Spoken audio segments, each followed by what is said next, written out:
Break के बाद एक बार फिर आपका स्वागत है। आप देख रहे हैं सफलता के 8 साल पर जन टीवी मीडिया कॉन्क्लेव, और मीडिया कॉन्क्लेव में हम बात कर रहे हैं इस सीरीज में। अब हमारे साथ में है भाजपा के दिग्गज और राजस्थान के प्रभारी अविनाश राय खन्ना साहब। खन्ना साहब, आपका जन टीवी में बहुत बहुत स्वागत है और आपने हमें समय दिया।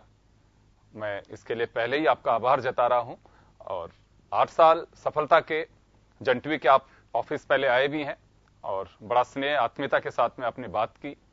हम सब लोगों की इच्छा थी कि आप हमारे दर्शकों से जुड़े, आशीर्वचन जरूर कहें, और मैं आपसे गुजारिश करूंगा कि आप अपनी बात कहें, आशीर्वचन कहें और वर्तमान जो राजनीतिक परिदृश्य है उस पर प्रकाश डालें। उसके बाद कुछ हमारे सवाल हैं जिन पर हम आपसे जिक्र करेंगे। हेलो जी जी खन्ना साहब, बहुत बहुत नमस्कार। सभी जन टीवी देखते जितने भी दर्शक हैं, मेरी तरफ से उनको नमस्कार। और मैं चाहूंगा जन टीवी जिस तरह 8 साल से लगातार जन समस्याओं को लेकर, पॉलिटिकल बातों को लेकर, राजनीतिक हालात को लेकर, इकोनॉमिक हालात को लेकर और खास तौर पे देश के और दुनिया के हालात को लेकर जनता को जागरूक कर रहा है, बता रहा है, उसके लिए जन टीवी की जो 8 साल की सेवाएं हैं वो बहुत बढ़िया हैं।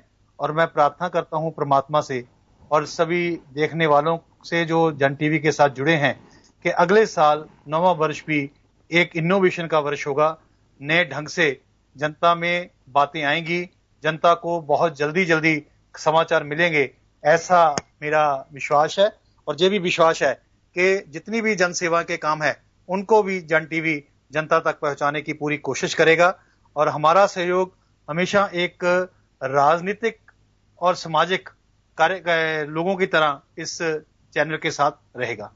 कोविड-19 ने जिस तरह सारे देश को और दुनिया को अपने इस जाल में फंसाया है, जो चीज हम देख नहीं पाते, जिसका साइज नहीं पता, छोटा है बड़ा है, लेकिन उसने जिस ढंग से इस दुनिया को आगे लगा रखा है, जन टीवी ने लोगों को जागरूक करके क्या अपने आप को प्रिवेंशन लेने चाहिए, क्या सरकार काम कर रही है, कहां कहां क्या समस्या है, उसके लिए भी इस समय भी जागरूक करके लोगों को आपने एक बहुत बड़ा काम किया है। मैं इसके लिए भी आपका बहुत बहुत धन्यवाद करता हूं।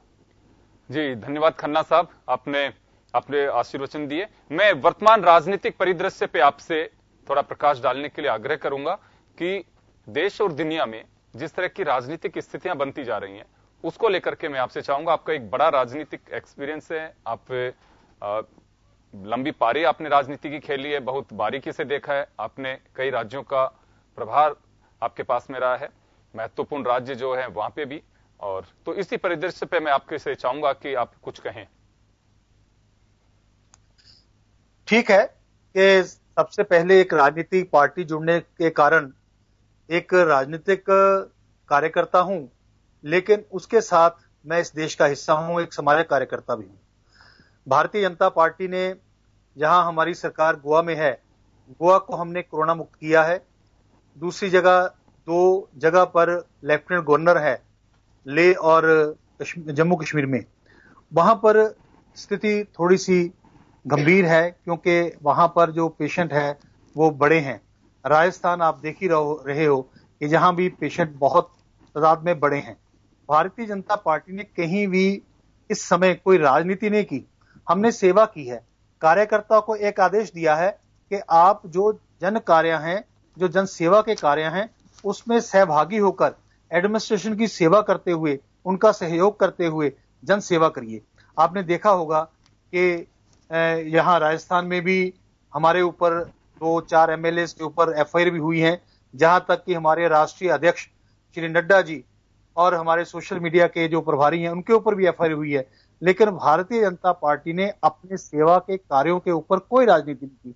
हमको यही इंस्ट्रक्शन है कि आपने सेवा कार्य करने हैं और सहयोग देना है। हम कर भी रहे हैं और करेंगे भी। मेरी अपील है आपके द्वारा सबको कि सेवा में कोई राजनीति नहीं होनी चाहिए। हम जब इंसान की सेवा करते हैं, कोरोना ने भी देखा आपने, किसी को ये नहीं देखा कि कौन सी पार्टी या कौन से देश का है और कौन से धर्म का है। वो जो भी इंसान था, यहाँ ये फैला है कोरोना, वो इन सब चीजों से परे होकर फैला है। तो इसी तरह जब जनसेवा करनी है तो उस समय भी हमें ना बीजेपी, ना कांग्रेस, ना कोई हिंदू, ना कोई मुसलमान, हमें तो एक इंसान के रूप में देखना है और जिसकी हम जितनी सेवा कर सके, जितना हो सके हमें करना है। और आपने देखा होगा कि भारतीय जनता पार्टी के कार्यकर्ता आज जितना पैदल लेबर चल रही है, उसके लिए चप्पल तक का प्रबंध करने के लिए भी हमें कहा गया है। उसके लिए फूड, पानी, मेडिसिन, एक यहां तक कि अगर हम वहां किसी को छोड़ सकते हैं उनको आगे छोड़ के आए। जो आइसोलेशन सेंटर में रह रहे हैं उनका भी किस तरह ख्याल रखें ताकि उनकी दिनचर्या अच्छी रहे, उनको लगे कि हम एक इंसान की जिंदगी जी रहे हैं। उसके प्रयास भारतीय जनता पार्टी जो है कर रही है। बिल्कुल होना चाहिए, सेवा का माध्यम है और मुझे लगता है कि सेवा अगर वास्तव में को दिल से करता है तो निश्चित रूप से कोई तीसरी ताकत जरूर है जो हमें देखते हैं, हमारे सेवा के भाव को जरूर देखता है, को देखे ना देखे। खन्ना साहब, लेकिन आपने सेवा की बात कही है, इसी बीच यह आरोप लग रहे हैं कि भाजपा शासित राज्यों में केंद्र मदद ज्यादा कर रहा है। जिन राज्यों के अंदर गैर भाजपाई या एनडीए के घटक दल की सरकार नहीं है, वहां भेदभाव किया जा रहा है। मैं दावे के साथ कह सकता कि भारतीय जनता पार्टी की जो सरकार केंद्र में है उसकी नीयत और नीति बिल्कुल साफ और स्पष्ट है, कहीं भी भेदभाव ना हो, उसके लिए हम कार्य कर रहे हैं। बार बार मुख्यमंत्रियों के साथ वीडियो कॉन्फ्रेंस करके देश के प्रधानमंत्री उनका हालचाल पूछ रहे हैं, उनको क्या चाहिए उसके लिए काम कर रहे हैं। हमारे हेल्थ मिनिस्टर सभी हेल्थ मिनिस्टर के साथ बातचीत करके हेल्थ में क्या मदद चाहिए वो कर रहे हैं। हमारे फाइनेंस मिनिस्टर फाइनेंस मंत्रियों से बातचीत करके उसका समाधान निकाल रहे हैं। हमारे रेल मंत्री जहां राज्यों से बात करके उनकी क्या जरूरत है उसको पूरा कर रहे हैं। जो माइग्रेशन का सवाल था उसमें भी राज्यों को ही कहा गया कि आप एक दूसरे राज्यों से बात करके जिन्होंने मजदूरों को लाना है, जिन्होंने भेजना है, उनसे बात करके हम लोग फैसिलिटेट करेंगे, उसलिए काम करेंगे। मैं दावे के साथ कह सकता हूं कि हमने इस समय कोई राजनीति नहीं की, हमने सेवा की है, देश की सेवा की है, वो हमारा फर्ज भी था, हमने एहसान नहीं किया। अगर कहीं कोई कमी है उसको हम दूर करने की कोशिश करते हैं और हम करेंगे भी। आज आपने देखा होगा कि जिस ढंग से फाइनेंस मिनिस्टर्स ने एक पैकेज की घोषणा की है, बहुत बड़ा रिलीफ जो है वो आम जनता को मिला है, इंडस्ट्री को मिला है, मिडिल क्लास को मिला है। उस रिलीफ की बहुत देर से इंतजार था, काफी देर से हम लोगों से बातचीत करके सुन रहे थे कौन कौन सा रिलीफ चाहिए, वो रिलीफ दिया है। बिल्कुल, निश्चित रूप से आवश्यकता थी कि हम फाइनेंस सेक्टर में मदद कर सके, इसमें कहीं कोई डाउट नहीं है।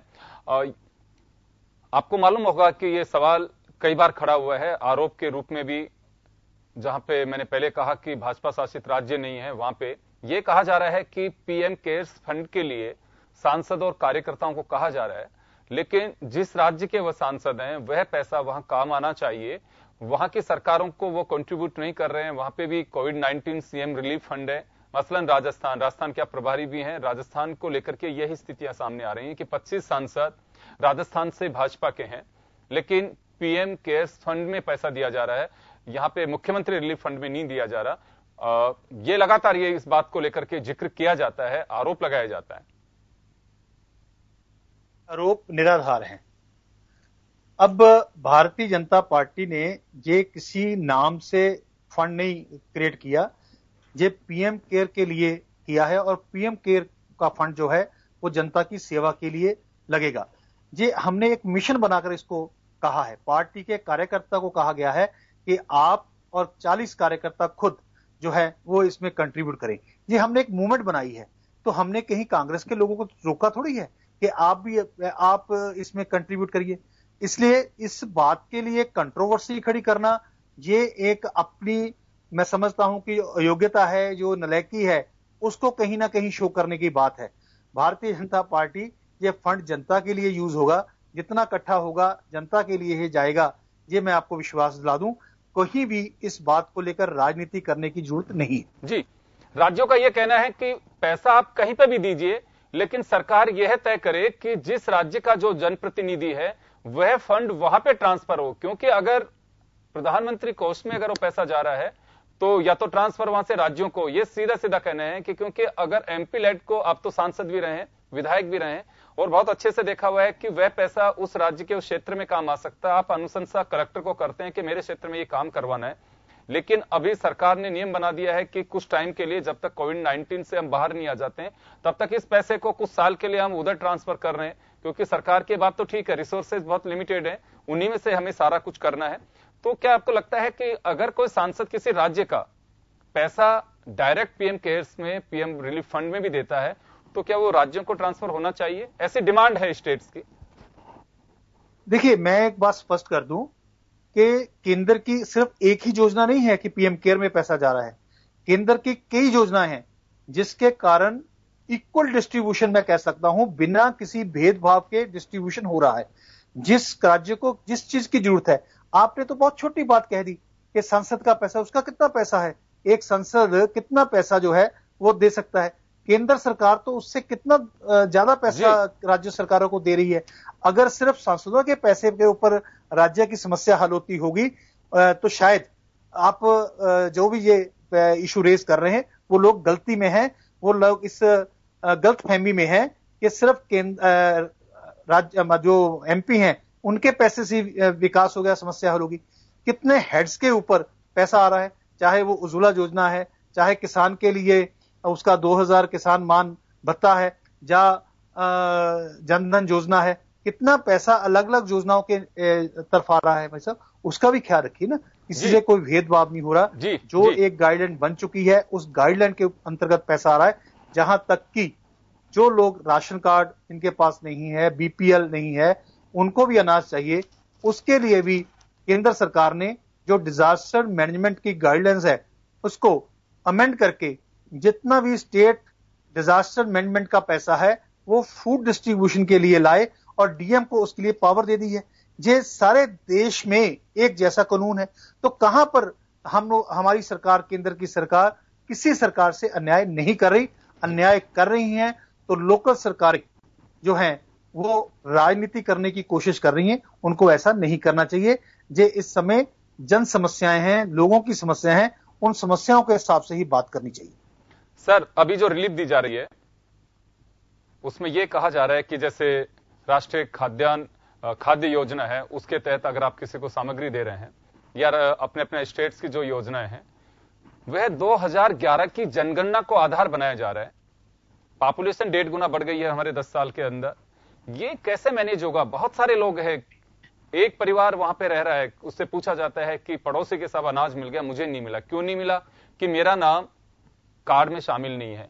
तो आपको लग रहा है कि 2021 में जनगणना होगी, तब तक आंकड़े सामने आएंगे, तब तक वह लोग क्या करेंगे जिनके लिए वास्तव में बड़ी समस्या है? तो मेरा अपना एक मानना है, जनता के बीच से जो आवाज निकल करके आती है, इसको थोड़ा सा आधार बनाया जाना चाहिए, क्योंकि सरकारी नुमाइंदे जो हैं वह साफ कहते हैं कि अगर कोई इसके योग्य होगा तो हम देंगे। जो योग्य है, जिसको दिया जा रहा है बेनिफिट, उसका पड़ोसी उससे भी ज्यादा माली हालत में, लेकिन उसका नाम नहीं है तो उसे बेनिफिट नहीं मिल पा रहा। इस गैप को कैसे भरेंगे सर? हेलो जी सर, ये जो गैप है 2011 की जनगणना को आधार बनाकर बेनिफिट्स दिए जा रहे हैं और आज किसी को जरूरत है, वह गैप जो बीच में आ गया, इसे कैसे पाटा जाएगा, कैसे दूर किया जाएगा इसे?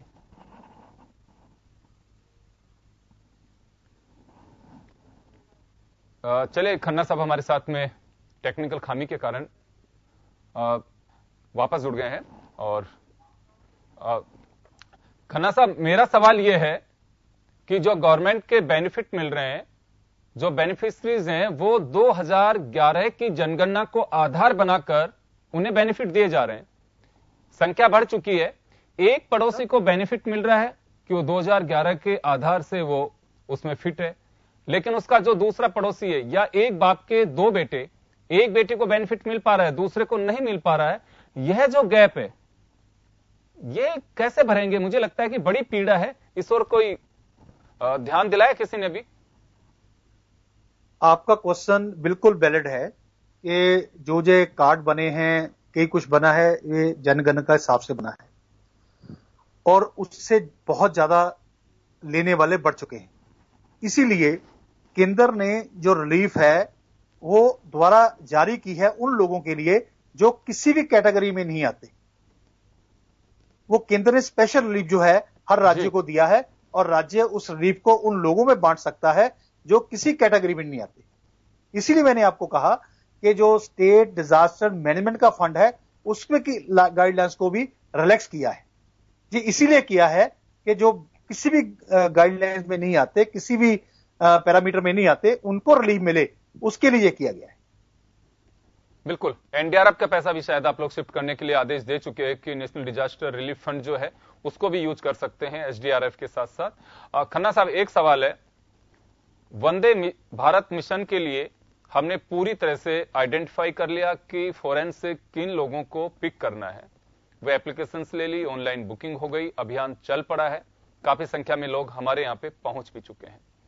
लेकिन हमारे ये स्वदेशी नागरिक ये अभी भी सरकार की, जैसे आपने कहा कि हम लोग कोशिश कर रहे हैं, बहुत अच्छी बात है, करें, मदद करें, बड़ी आवश्यकता है, लोगों को खाना भी खिला रहे हैं, इसमें कहीं को संदेह नहीं, मेरा कोई डाउट नहीं है। लेकिन क्या माने इसे, सरकारों की चूक माने, चाहे स्टेट गवर्नमेंट हो या यूनियन गवर्नमेंट हो, किस लेबर को जो जहां जाना चाह रहा था वहां नहीं भेज पाए। 45 दिन, जिस दिन से इनका पलायन शुरू हुआ था, लॉकडाउन को ज्यादा दिन हो गए, लेकिन पलायन को लगभग 45 दिन हो चुके हैं और अभी भी बदस्तूर जारी है। मैं सड़कों का जो हाल देखता हूं, रात के वक्त प्रेग्नेंट लेडी, नंगे पांव बच्चे, ये बचपन, ये पीड़ा किसी से देखी नहीं जाती। मुझे नहीं लगता कि आप भी देख पाए।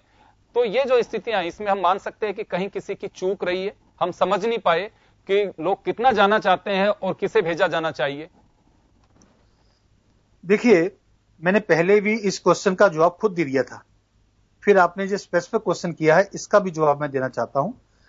मैंने साफ कहा कि जहां से लेबर ने आना है और जहां जाना है जी, उन दोनों राज्यों की जो रिक्वायरमेंट है वो आपस में उसको साझी करके, उसको एक्सचेंज करके, फिर केंद्र उसको फैसिलिटेट करेगा। अब धीरे धीरे आपने देखा कि ट्रेन चलानी शुरू की है, धीरे धीरे उसका इंप्रूवमेंट करनी शुरू की है, राज्यों ने रजिस्ट्रेशन शुरू की है। अब ये काम उन दोनों राज्यों का है जहां से लेबर जानी है और आनी है, बीच में केंद्र का काम उसको फैसिलिटेट करना है। उससे पहले भारतीय जनता पार्टी के कार्यकर्ताओं को आह्वान किया गया है, जो माइग्रेटरी लेबर है, जो पैदल किसी कारण चली है, उसकी देखभाल के लिए भी भारतीय जनता पार्टी का कार्यकर्ता खुद जाके उसको अन्न दे, उसको चप्पल दे, और हो सके तो उसकी मूवमेंट में भी उसकी फैसिलिटी दे। केंद्र सरकार अपनी जिम्मेवारी से बिल्कुल नहीं भाग रही। केंद्र सरकार इस आपदा की स्थिति में कोई राजनीति नहीं करना चाहती। खन्ना साहब, मैं किसी भी सेवा और जान है जहान है, उसके लिए भारतीय प्रधानमंत्री ने कहा है, उसके लिए हम लोग सब काम कर रहे हैं। मैं किसी भी सरकार की नीयत पे सवाल नहीं खड़ा कर रहा, लेकिन जो हालात दिखाई दे रहे हैं उसमें चूक साफ इस वजह से दिखाई देती है कि हम 45 दिन में भी आपस में राज्यों के साथ में कोऑर्डिनेट नहीं कर पाए। सूरत में, राजस्थान के कई जगह पे, दिल्ली में, हरियाणा में, बिहार में, कई राज्यों के अंदर मजदूरों को उग्र होना पड़ा। इसे क्या माने, कोऑर्डिनेशन का अभाव। 45 दिन में अभी अगर सरकारें कोऑर्डिनेट नहीं कर पा रही हैं कि कितने लोग जाना चाहते हैं। ट्रेन चलाई, बहुत अच्छी बात है। जब स्टेट गवर्नमेंट से बात की जाती है तो कहा जाता है कि केंद्र सरकार की गाइडलाइन के अनुसार हम काम कर रहे हैं, इस पे केंद्र को विचार करना चाहिए। जैसे अब केंद्र को लेकर के हम आपसे बात कर रहे हैं तो आप कह रहे हैं कि सरकारों को आपस में कोऑर्डिनेट करना चाहिए। ये 45 दिन में भी हम ये डायलॉग कंप्लीट नहीं कर पा रहे हैं। मैं आपको एक इंस्टांस बताता हूं, मैं किसी को क्रिटिसाइज करने के लिए नहीं, फैक्ट बताता हूं। सर, आपने भी उसके लिए तैयारी की होगी, लोगों से बात की होगी। हर राज्य ने नोडल ऑफिसर्स तय किए हैं, ये हमारे पास लिस्ट है जी, बिल्कुल। और जब राजस्थान के नोडल ऑफिसर्स को लोगों ने फोन किए, 90% लोगों ने फोन ही नहीं उठाए। जो हेल्पलाइन थी वो बिल्कुल कह सकते हैं कि डिफंक्ट हेल्पलाइन थी। तो ये कारण भी एक है कि जो राज्य सरकार है उनके अफसर्स में जहां उनको इंस्ट्रक्शन ऐसी होगी, जहां सिर्फ फॉर्मेलिटी से उनको आगे कर दिया, आगे कह दिया कि आपने फोन नहीं उठाना। मैं खुद उसका गवाह हूं। मैं जब अपने जिला अध्यक्षों से बात करता हूं, उनको कहता हूं कि इस लिस्ट के मुताबिक यहां बात कीजिए, तो कहते भाई साहब बात क्या करें, वो फोन नहीं उठाते। ये इंटेंशन सरकार की है कि सरकार ने बहुत बड़ी बात राजस्थान सरकार ने कर दी, हम लाएंगे, लेकिन ना बसें प्रोवाइड की। अगर लोगों ने बसेस का इंतजाम कर लिया, उनको पास नहीं दिए। अगर वो पास दे दिए, लेके आए तो बॉर्डर पे रोक लिया। अब रतनपुर बॉर्डर का हाल देखो क्या है, कितने लोग वहां पर धक्के खा रहे हैं। क्या यहां गवर्नमेंट की जिम्मेवारी नहीं बनती कि अगर इतने लोग आए हैं उनको धीरे धीरे यहां लाए और उनका प्रबंध करे? आपने को आइसोलेशन सेंटर विजिट करके देखो ना, क्या हाल है यहां पर आइसोलेशन सेंटर का। ना खाना अच्छा है, ना वहां पर डॉक्टर की फैसिलिटी है। एक 4th क्लास एम्प्लॉय एक आइसोलेशन क्वारंटाइन सेंटर को देख रहा है। क्या ये सरकार की जिम्मेवारी नहीं है कि वो इस जिम्मेवारी को पूरी करे? जी, लेकिन राज्य कहता है कि केंद्र की जिम्मेदारी है, केंद्र सरकार का सहयोग नहीं मिल पा रहा है। मुझे बताइए खन्ना साहब, आप काफी सीनियर हैं और हेल्थ हमेशा सब्जेक्ट स्टेट का रहा है। जी, हेल्थ सब्जेक्ट स्टेट का रहा है। स्टेट को अगर किसी चीज की जरूरत है तो वो केंद्र पहुंचाने के लिए तैयार है। मैं अगर आपको डाटा चाहिए, मैं हेल्थ के लिए कितना राज्य सरकार को आया है वो आपको मैं बता सकता हूं। आपको बताइए किस चीज का डाटा चाहिए जो इसमें हमने दिया है। मैं हर चीज का आपको डाटा दे सकता हूं। सहयोग से ही चल रहा है। देखिए सर, मैं 50,000 पीपी किट्स दिए हैं सरकार को, N95 मास्क दिए हैं। जी बिल्कुल, निश्चित रूप से हम तो खुद चाहते हैं कि आपस में मिल करके ये एक ऐसा, एक तो डायलॉग नहीं टूटना चाहिए, उसके अलावा ये एक मुझे लगता है कि ये संवाद के साथ साथ सेवा का प्लेटफॉर्म भी है और हमें सेवा करनी चाहिए। चलिए, मैं थोड़ा पॉलिटिकल मुद्दे से हटके मैं राजस्थान से वापस आपको लेकर के आना चाहूंगा। सर, राजस्थान बीजेपी को लेकर के सतीश पूनिया साहब पारी खेल रहे हैं और कुछ प्लानिंग और है अभी कुछ राजस्थान में, कुछ पार्टी में कुछ एक्सटेंशन या फिर कार्यकारिणी को लेकर के या कुछ नया प्लान, क्योंकि संभावनाएं सारी, जैसे प्रधानमंत्री जी कह चुके हैं कि हमें इसी हालात में भविष्य की संभावनाएं तलाशनी होंगी। तो राजस्थान बीजेपी के फ्यूचर को लेकर के किस तरह की संभावनाएं तलाशेंगे अब? देखो, भारतीय जनता पार्टी का कार्यकर्ता आज की स्थिति में बूथ लेवल तक लगा हुआ है। जी, भारतीय जनता पार्टी का कार्यकर्ता स्टेट से लेकर जिले तक हर जो आदेश आता है अपना पार्टी का, उसको इंप्लीमेंट करने के लिए लगा हुआ है। कहीं भी उसके मन में कोई कमजोरी नहीं आई। ये हमारा नेतृत्व है, जो नेतृत्व हमें इस बात को पूरा करने के लिए एक हौसला देता है। ना भारतीय जनता पार्टी का कार्यकर्ता थका है, ना हारा है। आज भी वो उतने ही दमखम से इस कोरोना में लोगों की सेवा करने के लिए और पार्टी के जो प्रोग्राम है उनको लोगों तक ले जाने के लिए काम कर रहा है। Poonia ji as MLA, Poonia ji as अध्यक्ष अपनी पूरी अच्छी तरह भूमिका निभा रहे हैं। Gulab ji Kataria as a opposition leader और राठौर साहब एज ए डिप्टी लीडर अपनी भूमिका निभा रहे हैं। हमारे 24 के 24 एमपी और एक हमारे साथी एमपी पूरी तरह से डटे हुए हैं और सभी एमएलए साहबान जनता की सेवा के लिए पूरे डटे हुए हैं। कोई भी एक्टिविटी आप देखेंगे, भारतीय जनता पार्टी सारे देश में और खासतौर राजस्थान में पूरी तरह एक्टिव है जन सेवा के लिए और जनता की सेवा के लिए। जी, वसुंधरा जी को केंद्र में एक्टिव रखेंगे कि राजस्थान में वापस उन्हें एक्टिव कर रहे हैं?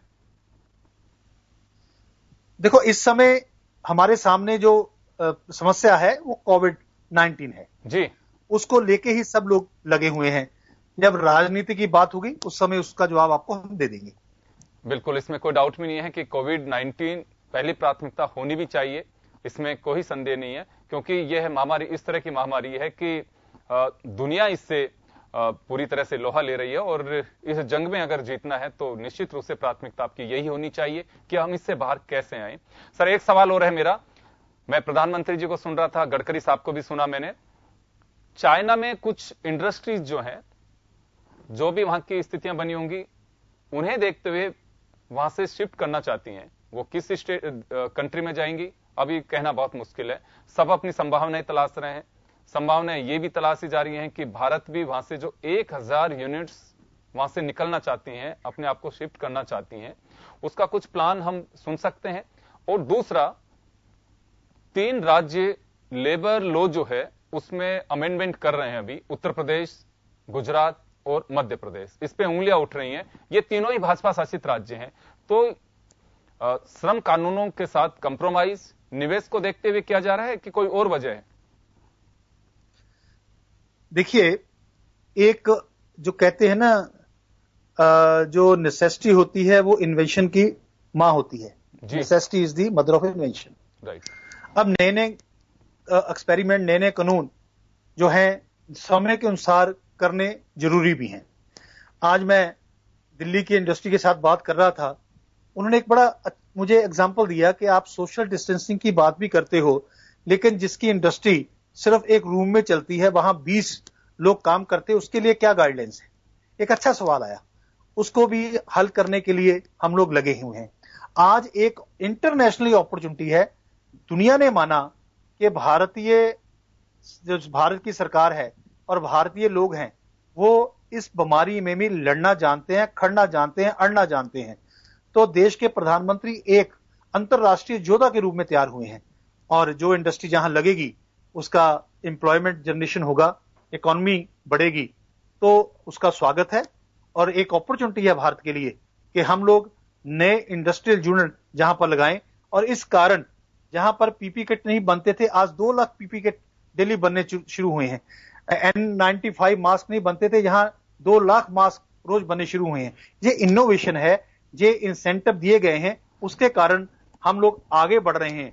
इकोनॉमी को भी आगे लेके जाना है और हेल्थ को भी ठीक करना है, देश को भी ठीक करना है। इसकी समस्या ना आगे बढ़े उसको भी ठीक करना है। यहां राजनीति की बात है। Bharatiya Janata party strongly with the political conviction जनता की सेवा में लगी हुई है और लगी रहेगी। इंटरनेशनली जो अपना स्टेटस है उसको भी बनाए रखेगी।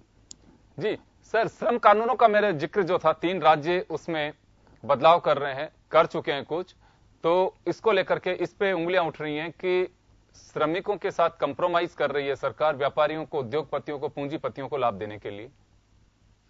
क्योंकि हालात के मुताबिक ही कुछ करना पड़ता है, वही कर रहे हैं।